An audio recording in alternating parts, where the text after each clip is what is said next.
Welcome to the 24th Annual Miami Jewish Film Festival, one of the world's largest and oldest Jewish cultural arts events. We want to thank all of our members, sponsors, community partners, volunteers, all of you film lovers, and especially our presenting sponsors, the Center for the Advancement of Jewish Education and the Greater Miami Jewish Federation for their continued support throughout all these years.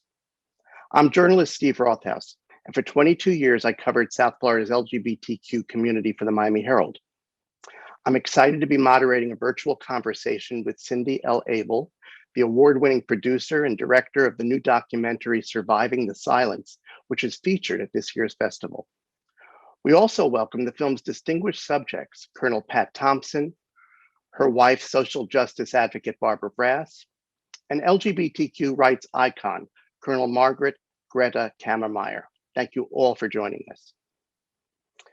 Many of us know Colonel Grethe's story, which became a best-selling 1994 memoir titled Serving in Silence, and then an Emmy-winning 1995 TV movie produced by Barbra Streisand and starring Glenn Close.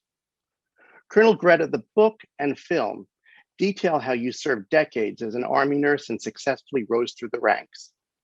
Then in 1989, during a routine security clearance interview, you truthfully identified yourself as a lesbian. What happened next? I told my spouse what had happened. She said, well, your career is over. And I thought, the Army takes care of its own. And for the next 6 months, I continued to serve in the military and then was called in and told that because of my truthful statement at the time, that the military wanted to discharge me and that I could remain in the National Guard or I could resign and retire. And I chose to stay in the military because I wanted to, but also that it felt as though this was an opportunity to see about changing the existing policy that prohibited homosexuals from serving in the military. And 2 years later, I was in front of an administrative board, the president of whom was Colonel Pat Thompson, and ultimately was discharged from the military. So what was your next step? My attorney teams with Lambda filed suit in federal court, and 2 years later, we won that lawsuit and I was reinstated and spent the next 17 years challenging and lobbying for the repeal of Don't Ask, Don't Tell, which turned out to be sort of an outgrowth of the efforts to overturn the regulation that prohibited gays and lesbians from serving in the military. So I believe, just for a little bit of context, that in 1953, President Eisenhower, he put forward a presidential order that prohibited, among other things, gays and lesbians from being employed in the federal government. And that was in 1953. Yeah. And according to the Mattachine Society of Washington, D.C., that led to between 7,000 and 10,000 workers losing their jobs in the 1950s alone, not just in the military, but all federal jobs. And, both you and Colonel Pat, you were kind of coming on to the scene around that time. You both, in working your way up, were you aware of the presidential order, and did it impact you at all, either of you? Colonel Grethe first. Yeah. Well, when I joined the military, I didn't realize that I was a lesbian. So even though I had, in our basic training, we heard that homosexuality was incompatible with military service and would result in discharge, it didn't register personally because I wasn't there.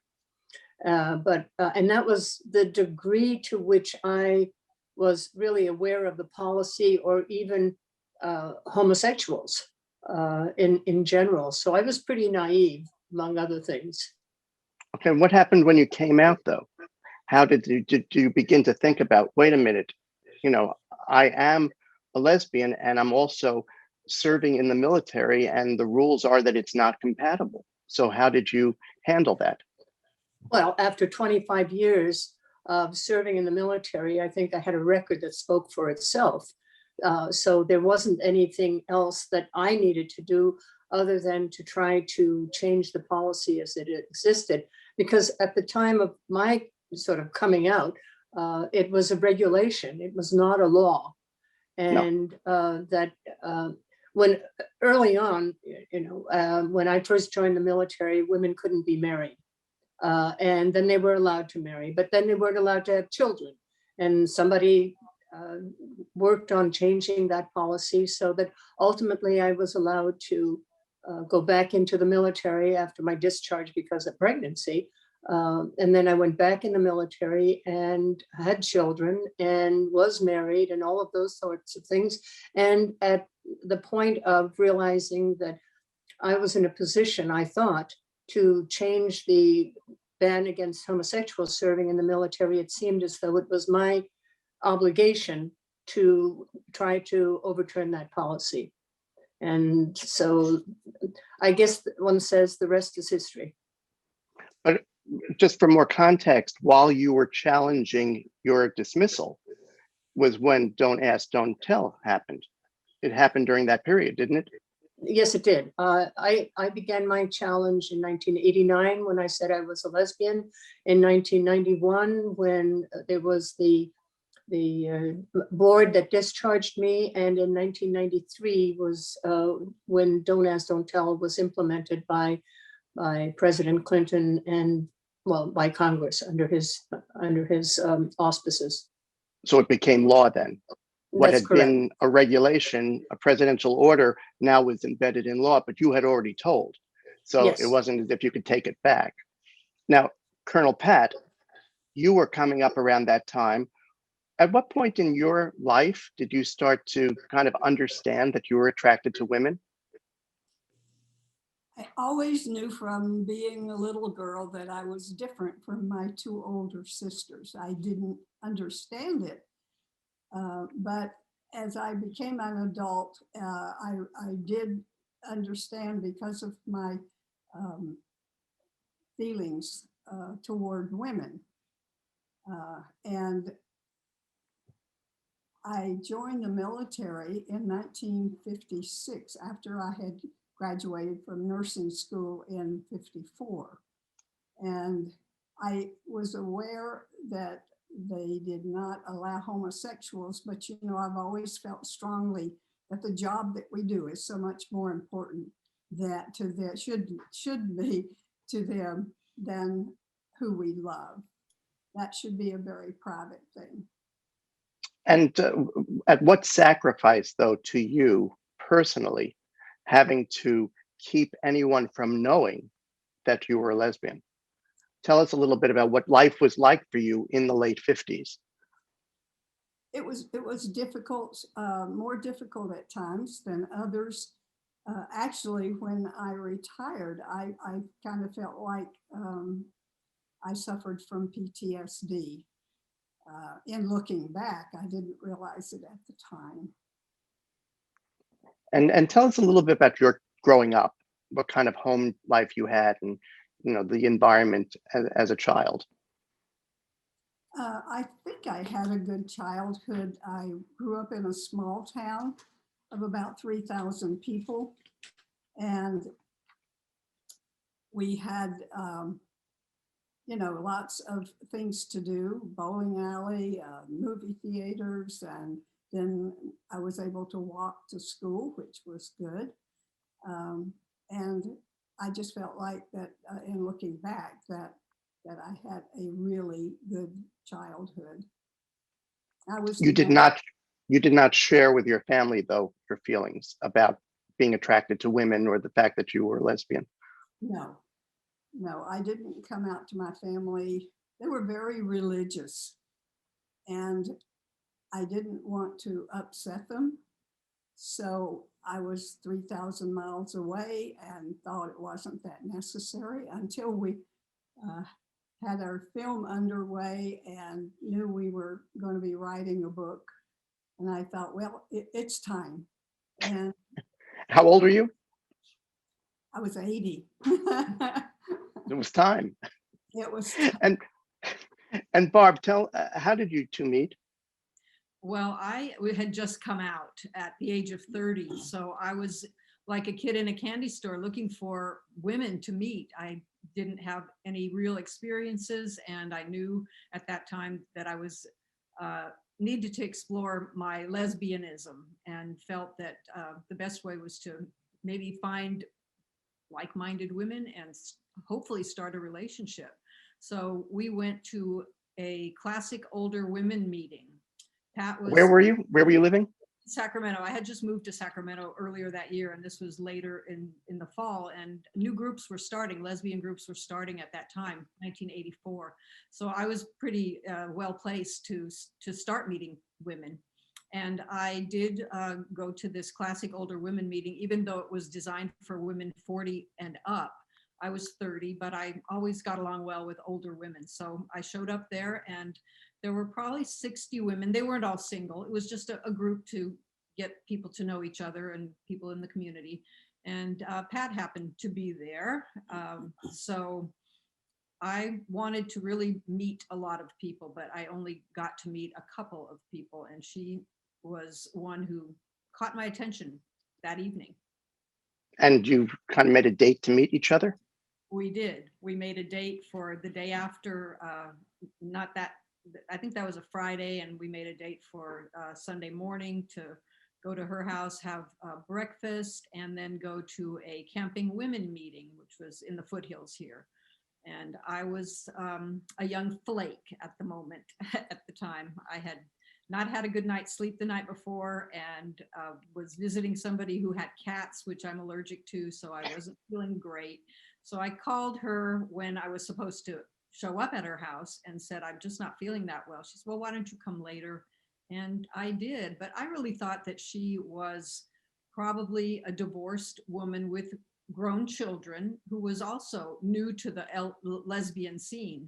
So she had me thinking that until I got to know her a little bit more, or that day actually. Then I went into the house and never saw pictures of husband or children or anybody except her. Well, I didn't see a picture, but she talked about her former partner, and she had said it was a divorce. So when I heard divorce, I thought that to me was always a heterosexual institution, because we didn't have the right to marry in 1984. So I left it at that, thinking she was divorced from a man. And I found out later she kind of looked more stereotypically straight to me, and I'll give you my stereotype biases of the time. That was how she looked to me. So yeah, she did sweep me off my feet early on. And so tell us about your growing up. It was very different growing up than Pat's, correct? Oh, absolutely. Almost diametrically opposed. Growing up, the child of Holocaust survivors in a upper middle class California family, never wanting for anything material or emotional. I had a wonderful family, still do. My mother is still living, and two sisters who are incredible and incredibly supportive for the two of us, always have been and always will be. And we were raised Jewish, not Reform, so it wasn't like that we were celebrating or observing every kind of Jewish tradition, but we celebrated the holidays. We were sent to religious school, and I did go until I think through the 12th grade, like almost like high school. So that was my upbringing, and I felt very safe and secure in my family. Did you first become involved in social issues back when you were a child, or was your family members, were they active in social justice issues? You know, I was in my teens, early mid-teens, when a lot of these big social justice movements were starting, gay rights movement, the environmental movement, the civil rights movement. So a lot of that was happening around me, but my family was not involved.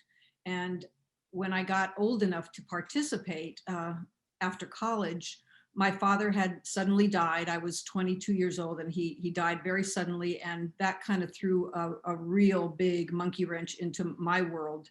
And I didn't have the opportunity because he didn't talk too much about his life during the war years and during their escape from Germany. So I felt grieved that, I mean, first of all, the loss, and then the fact that I never did get to hear the stories from him firsthand that I would have loved to know more about. But I did learn as I was a teenager, a little bit older, that he had been incarcerated in Buchenwald on Kristallnacht along with his father, but he never talked about it.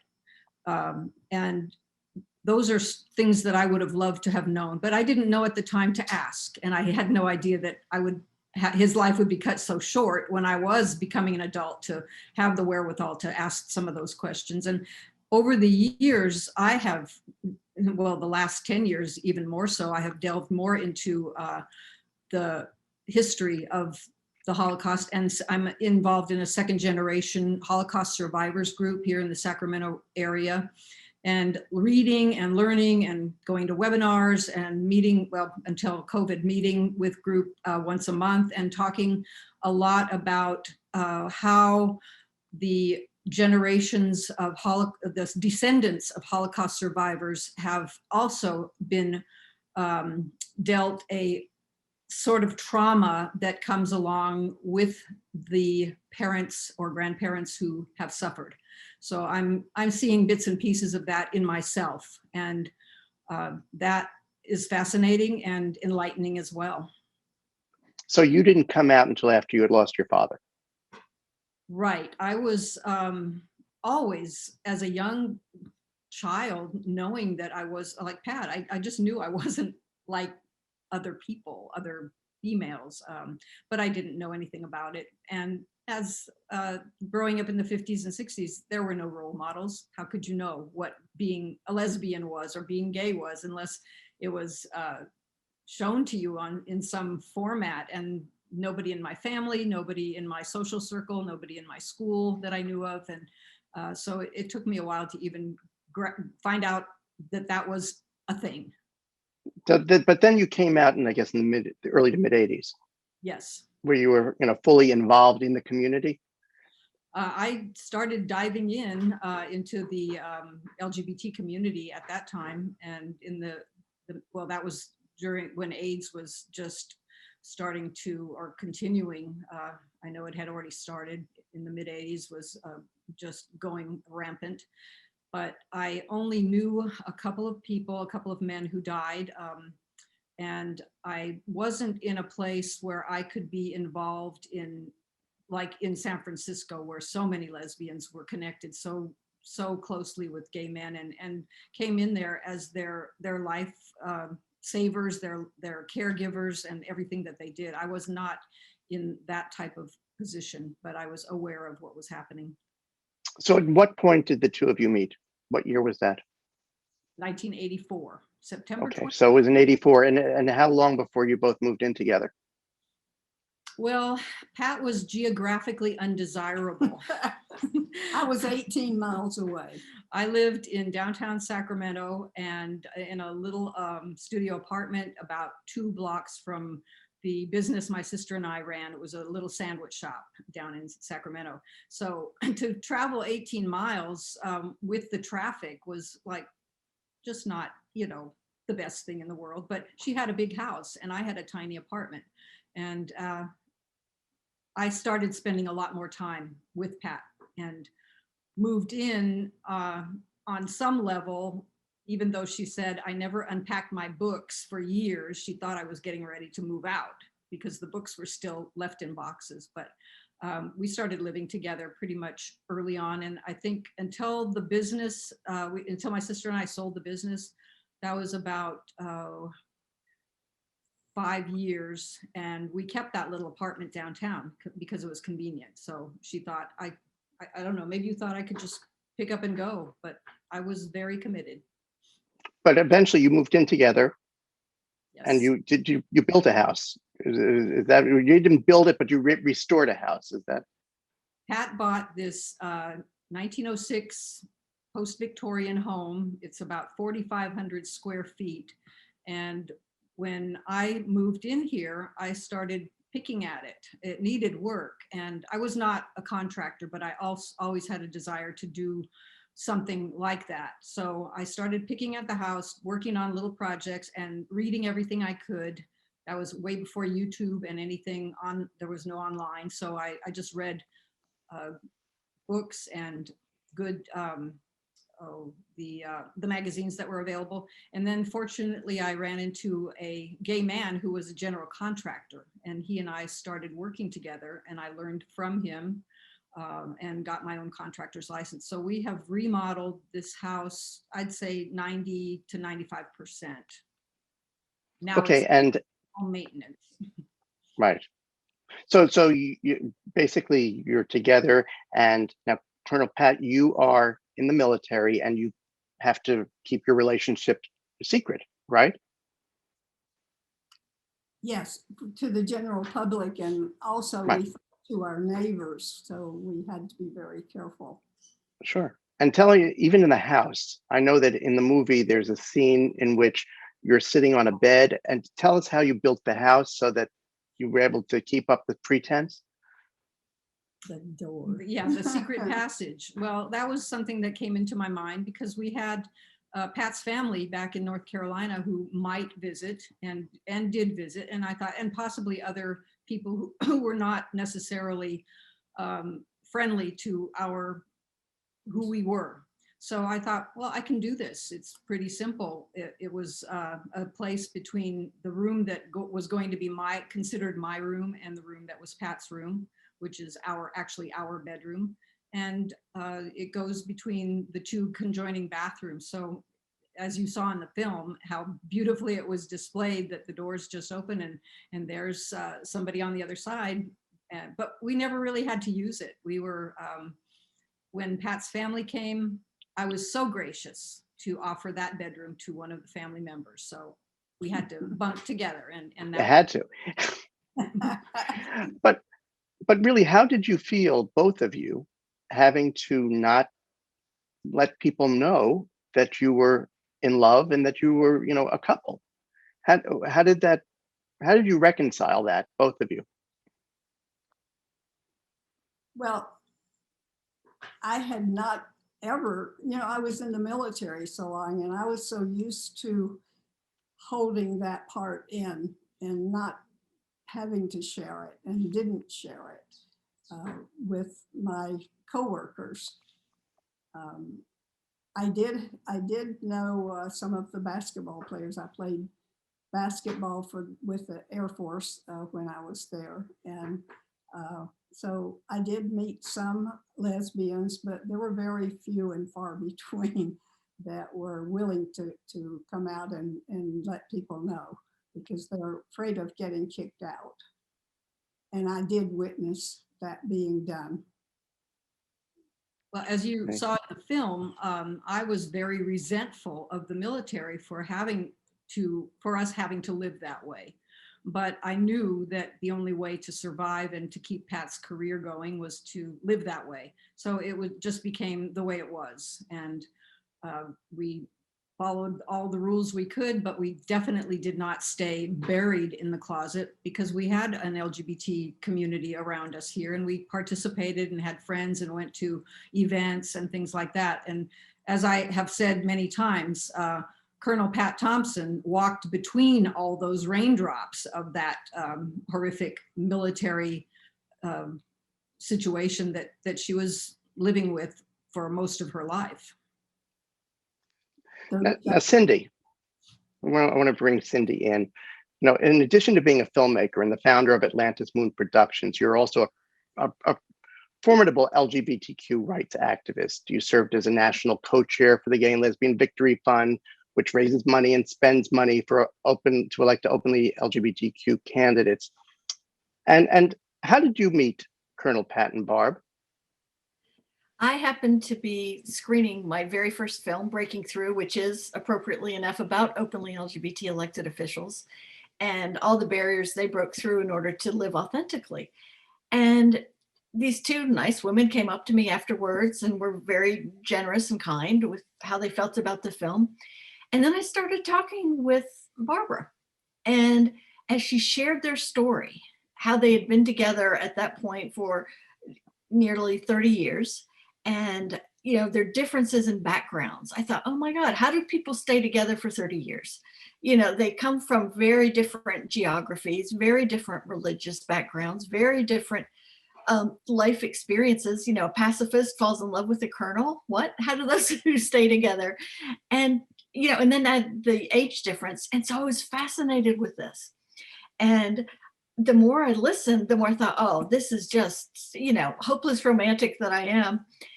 I thought, this is beautiful. And then she dropped the proverbial bomb by telling me of Colonel Pat's involvement in the dismissal of one of my personal longtime heroes, Colonel Grethe Cammermeyer. And I thought, wait a minute, how do I not know about this? And how is this not just widely known? And so the very next night, they were going to share their story and come out publicly in front of everybody. And so I showed up at the auditorium, brought my camera, set up my tripod, and just started filming because I knew there was something here. There was something that needed to be captured. And so I thought, let's just do this. And one thing led to another, and they were very kind and opened up their home and brought Colonel Cammermeyer in to be in our film.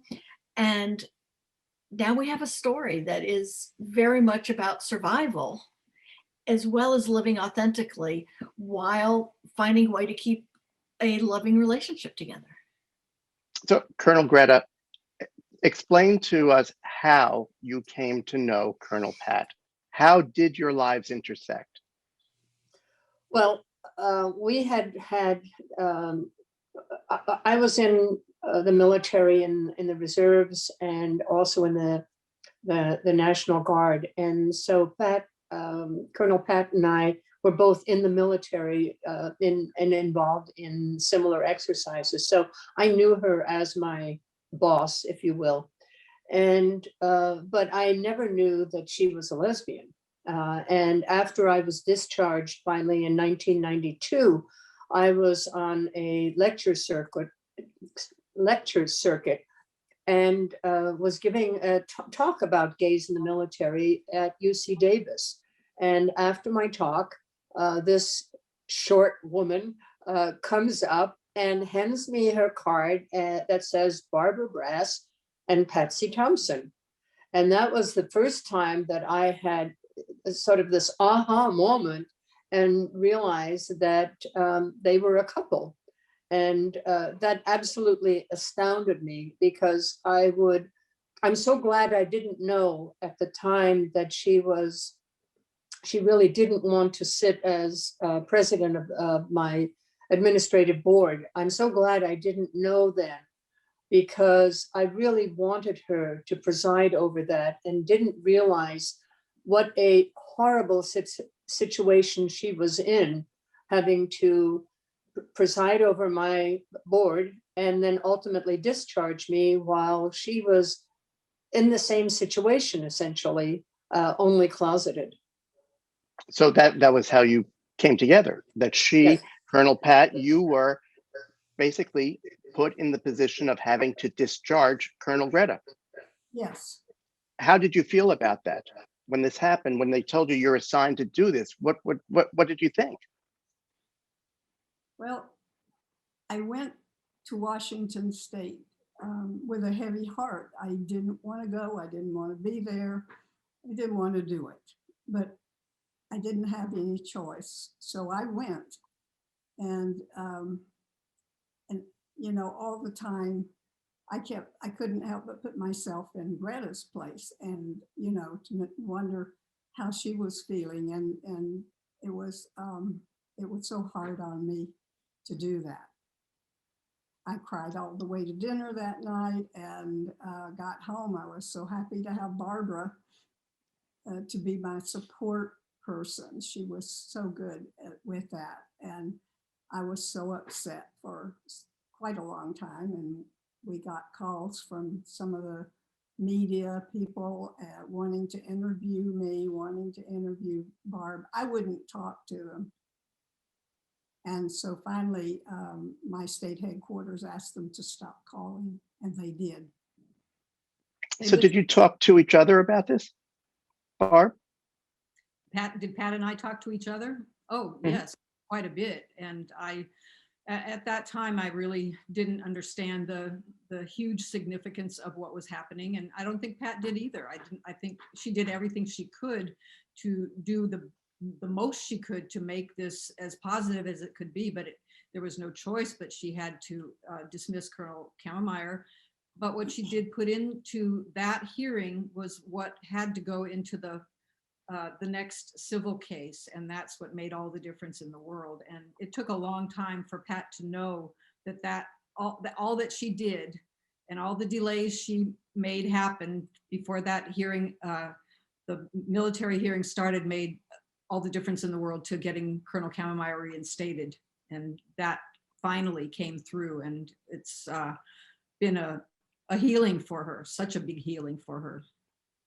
So Colonel Pat, what did you do? How did you manage to do your job and do what you were responsible for doing, and at the same time be able to set it up so that, you know, Colonel Grethe was going to be treated ultimately with the respect and the admiration that she deserved?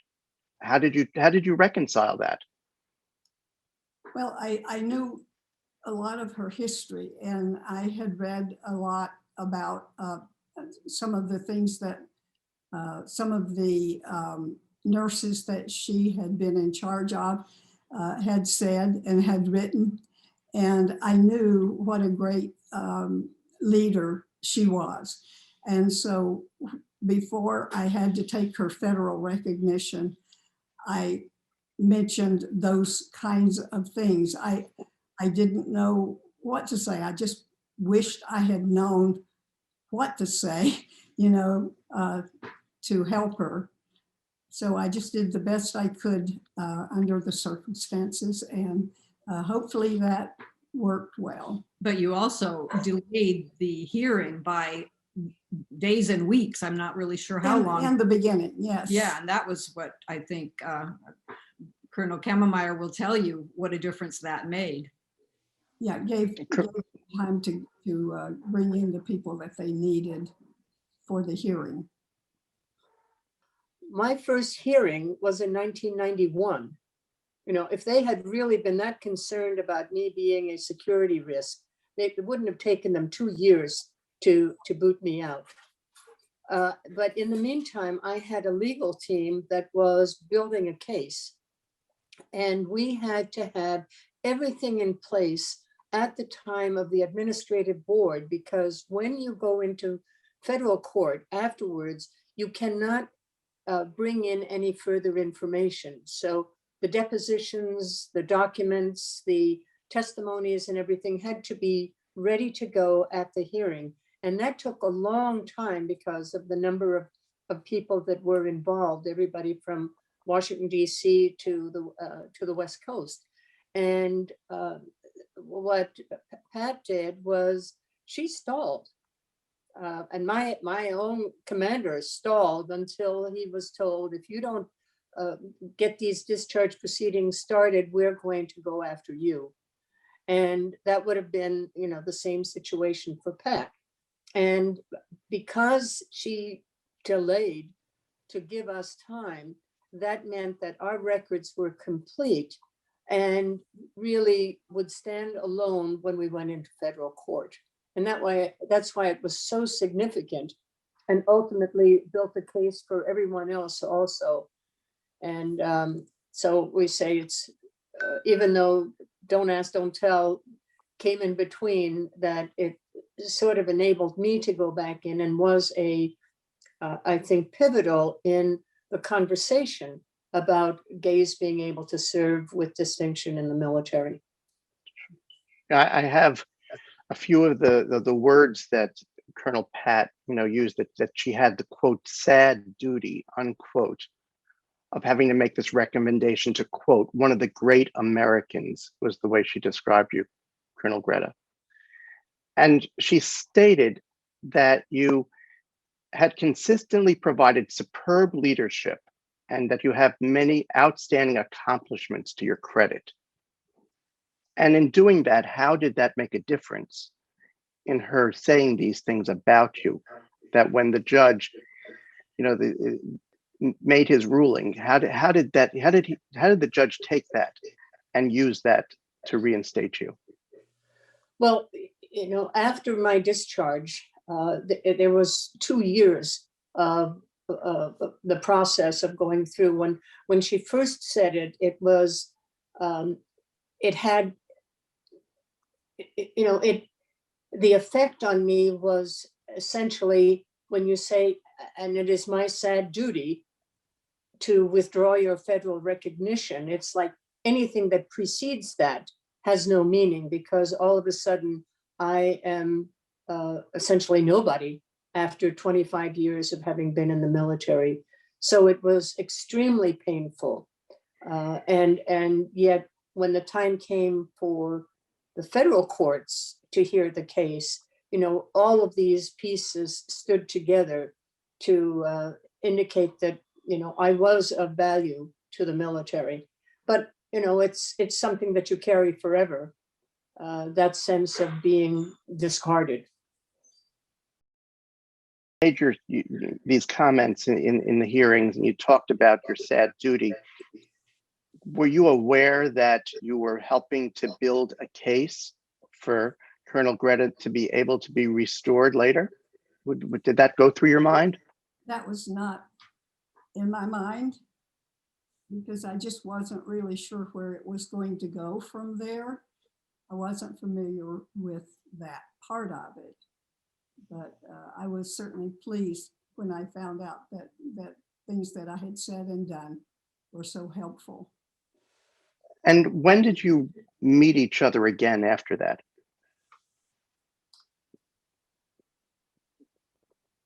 Was it when Grethe's film? Yeah, premiered? when her film premiered in San Francisco, I was working in Southern California. And so I finished the day at 5 o'clock, caught a taxi to the airport, got an airplane, flew to San Francisco, got a taxi all the way across town in peak traffic time. And I missed the champagne. It was all gone when I got there. So, but I did get there. And I was so pleased. That was the first time I had seen her. And she met me with a big hug. That made me feel good. And that was when. And had you retired yet? Yeah, You were not retired. Yes, I was. Okay, so you retired 2 years. Was it 2 years after? In 94. Pat retired in 94. Yeah. Right. Okay, and upon your retirement, when you no longer were concerned that you could be fired, how did your lives change? Yours and Barb's? Well, we had more time for each other. That was good. But yeah, that was a very important part of it. Because we knew then that we could be out in our community and in our neighborhood. And but not right away, not in 94. We were still closeted quite a bit in our neighborhood and to the general public. Well, it took quite some time for that to transition into being more out. And finally, we really, when we got active as activists 6 years ago or so, right out there in the front lines, we were 100% out. And when the film was starting to be filmed, we were becoming 100% out. But it took time. It took time, slowly, because we didn't know, and as anybody who is in the LGBTQ community knows, there are threats all the time. Even under the best of circumstances, you don't know who might be looking at you with the idea that you don't deserve to live, or at least live the way you are living. So we knew that, and we lived accordingly. Is it especially difficult for the two of you and maybe for, Colonel Grethe, not so much because you came out on your own so much earlier and so long ago, but do you ever really get comfortable being out after you've lived so many years in the closet with this sense of, something terrible will happen if people find out? Are you able to get past that? I mean, fully. I think that in time that I have reached that area, that feeling, and it feels good. I have to tell you that it really does feel good that we can be who we are, no matter where we are or who we're with. But I think that, yeah. I think that there's the difference between being comfortable in the space that you're comfortable in and going into redneck territory and putting an L label on your forehead. There really is a certain risk factor depending on where you are, and it doesn't matter how long you've been out, you're at risk. I mean, we know that in terms of today's statistics. right. Now, Colonel Grethe, you were so public and so visible in that period. Did you have any concerns for your own safety at that time when people knew your face and you were in the news? Absolutely. I mean, I was extremely self-conscious. I mean, here we had now, after the movie particularly, 25 million people that had seen the film and now knew I was a lesbian. I had been extremely private beforehand. And when the kids and I would go to the store or something, they would walk behind me to make sure that I was safe, but also if people would recognize me and what they were going to say, so they were typical teenage boys, but also they were very protective. And, How many boys do you have?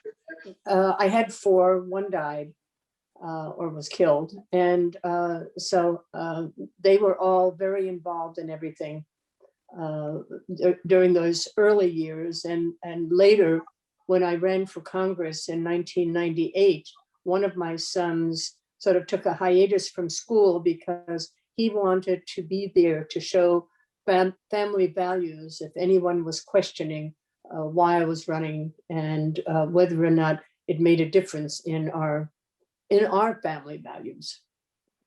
Sure.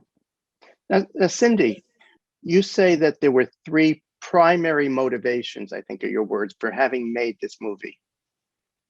And can you talk about your motivations, the reason why this was important to you to make Surviving the Silence, and what prompted you to become involved in this project and to choose this project? Why is this important to today's audience? I think that, a solid love story is timeless. And that is what I first fell in love with, was their love story. And I think we all need to be reminded that it's not just, love wins, love is love, love will keep us together, but that it's not just the romantic kind that we may aspire to and desire. But underneath all of that is fierce love. Love that says that even though I have to live in the closet in order to be with the woman I love so she can preserve her career, I still love her. And I'm not going to be angry with her. I'm not going to be resentful of her. I'm going to resent the hell out of the government and the military policies, but never of her. And that's the kind of fierce love that Barb has always shown to Pat, and I've gotten to be around him many times over the last 6 and almost 7 years. And you can still see that. And so to me, that's something that I think we need to talk about, not just the sweet Valentine's Day romantic love, but the kind that really is there and that does win. Another reason is to see how, while it's so important to come out when we can, because that's what touches hearts and changes minds and introduces new legislation like today's Equality Act, but that not everybody can come out at the same time. Colonel Grethe made a choice to come out at a certain point in her career. Colonel Pat made a different choice based on her life and her relationship with her family in addition to her career. And So I think that those of us who have the means to come out, who have the type of privilege where they are able to come out, absolutely don't let fear be your decision maker. But if your life isn't stable, you may want to take a beat and think about that and not get caught up in the moment, if you will, of everybody cheering you on saying, come out, come out. So I think we need to have grace for those who aren't able yet to come out and encourage them and help create a world in which it is safe for them. And the third reason is really to show how even when someone isn't out, they can still do the right thing. And to me, Colonel Pat Thompson is the epitome of integrity, of doing, as Congressman John Lewis used to say, of making a way where there is no way. And, at risk to herself, and she's, very humble, as you've seen, and self-effacing, but she could have gotten kicked out for delaying this trial. And she could have gotten kicked out, if she had talked about this in any other way, but she found a way to do her duty at great cost to herself, and yet do it in a way that was the best possible way. And it helped transform history. And so we never know what small act of integrity or of kindness or of courage that we might be doing. It might seem really small at the moment, but it can have such a ripple effect. And so I want people to take from this film, that fierce love wins, that we need to come out when we can, and to be smart about that, and also to have integrity and to find a way to do the right thing to the greatest degree that we can. Very good. And are there plans for distribution beyond this festival? Absolutely. We've been, this is going to be our 31st festival, and I'm so thankful to the Miami Jewish Film Festival for embracing us and welcoming us as part of your festival family. And what we want to do is continue to cast a wider net, if you will, so that young people and not so young people who need to be encouraged about love and integrity and coming out can see this film. So right now we're talking with some possible distributors. We would love to get it, on one of the major streamers like Netflix or Hulu or Amazon, that kind of a thing. And so while we're pursuing that, we're also simultaneously fundraising, of course, so that we can cross that finish line when the time is there. And, that's not cheap. It's actually $24,315. And we've raised, about a fourth of that so far, and we continue to fundraise, but so that we're ready when XYZ company says, yes, we want this film and we're going to give you the best deal that you can get, we can just press go. Where can people find the fundraiser? They can go to our website, survivingthesilence.com, and there's a space on there where they can make a tax-deductible donation via PayPal or credit card. They want to do it old school and send in a check, or if people want to donate stock. Some friends of Barb and Pat have been very generous in donating stock over the last several years. So there's a way for everyone to participate at whatever level they want to participate. Very good. So, Colonel Pat, you're wearing a medallion. Could you show us what you're wearing and the story behind it? This is a, You have to hold it up. yeah, this is a Medal of Medical Merit for my for my contribution to the Army National Guard for all those years that I was with them. And this was That's wonderful. did to me at my retirement from them. And it is And one of two medals that can be worn around the neck. And can you show us again one more time? it's my Hold it up. highest award, and I'm really proud of it. It's also, Excellent. Steve, again, see how humble she's being. It's one of the highest awards that can be given in the military as well. That's So amazing. a true And soldier. no, and also it's so striking to me that here you are completely out, with your wife, and here's Colonel, Grethe, and also obviously who paved the way for all of this, but that the fact that you are, have the highest honor, and that you, sit here as an out, lesbian, sitting next to you, the woman you love, and, to show this medal.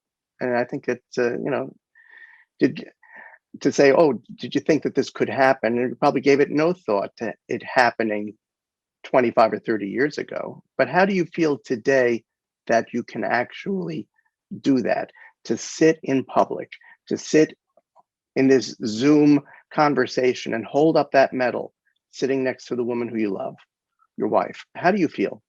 It is an amazing feeling, and it makes me feel so proud. So proud to wear this medal for what it stands for. I love it. Thank you for giving me that opportunity. And Barb, how does it make you feel, all of these years together, and the years of, it had to have been painful to be separated when, she was away, and even when she was there, to have to live this, secret kind of life, to be able to be here today sitting next to her. How do you feel, really deeply about that? Well, for me, one of the factors that I've had to deal with, we both have had to deal with, is our age difference. We are almost 20 years age difference, and that was never a factor to me to begin with. My parents had the same type of age difference. But how I feel now is that I am so fortunate to be with this incredible woman who is doing everything she can to stay healthy, to keep going, to do what needs to be done to keep our relationship as stable as it can be, because there are trying times that come up. I have to actually tell you right now, and I think this is important to say, that I have been deeply struggling with depression for the last couple of months. And it is not an easy factor in our relationship to have to deal with somebody who is doing that. That is something that I've struggled with all my life, but it has come on with gangbusters in the last couple of months. So I'm doing what I can to work through that and finding the kind of help that I need in that regard. So she's supporting me. I've supported her. We support each other. We work it out. And I'm thrilled that we still can continue to live the way we have been, taking all the measures we need to stay safe and sane in the world we live in. And the sanity has gotten better since the election, since the inauguration. So that has helped. But it's I've never walked this way before. I've never been here before, and it's all brand new. And so we are working through every step of the way. And I think everybody does in their relationship. It changes all the time. And I think that's important to understand. So we appreciate each other, and we keep loving each other and figuring out ways to keep on moving along in a healthy way. Very nice, very nice. So Colonel Grethe, just in closing, how do you feel when you see couples like Colonel Pat and Barb and others who are out and living their lives, and particularly the younger people who are still serving, but they're serving, not in silence, but serving out and proudly and openly? Where do you see yourself in that, in that progression, and how do you feel having led the way, really, for them to be able to live their lives as openly as they can today? Well, I think it needs to start with that there were thousands who went before us, that I got a lot of publicity and notoriety around my discharge, but it would never have happened if others hadn't preceded me. And, they remain unaccounted for in so many ways. Personally, I had dreamt that my challenge of the military would have resulted in the repeal of the regulation itself. And so the fact that a law was created and it took us 17 years to get that overturned, it was very disappointing, to say the least. But now, as I see gay service members not having to make a choice between their personal relationships and their military experience, it feels like a vindication for what, at least for me, was the start of my journey. Cindy, to close, how do you feel about this film and on a personal level? Said if you step out of yourself as the producer director, but on a personal level as an activist, the contribution that this film makes to our community in 2021. First of all, I'm so honored that first Colonel Pat and Barb and then Colonel Grethe entrusted me with their stories. Entrusted me to be able to pull this thing together and pull it off so that we could share some of our history. Colonel Grethe often says that, she's and Pat have only been the tip of the spear, and there's so many who have followed and done the work. And I think that's true. And we need to honor and recognize the people who have done the work. It wasn't even 10 years ago, I'd never heard of Colonel Pat Thompson, and I had no idea of what she had contributed to our community. And in the film, towards the end, you see Colonel Grethe leaning over and telling Colonel Pat, we won because of you. And we both had a role to play in undoing these horrible policies. And so I think we need to remember that. We need to find out more, because they're not teaching this in school still. We're not going to find this in, this year's encyclopedia, if there ever is one again, that's printed out.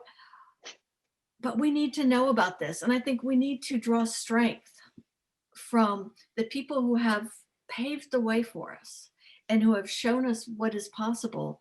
And we need to move forward knowing that it is possible to love, and it is possible to come out, and it is possible to live with integrity and to do the right thing, no matter how hard it is.